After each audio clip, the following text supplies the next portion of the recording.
নাজিম পিছনে দিচ্ছ কেন?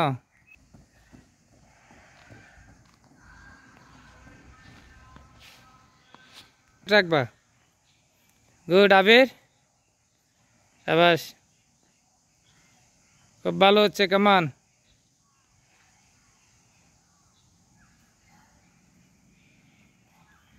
বডি সোজা রাখ নাজিম, সামনের দিকে তাকাও। হ্যাঁ সবাই সামনের দিকে, নিচে রাকিব নিচের দিকে কেন, সামনের দিকে তাকাও।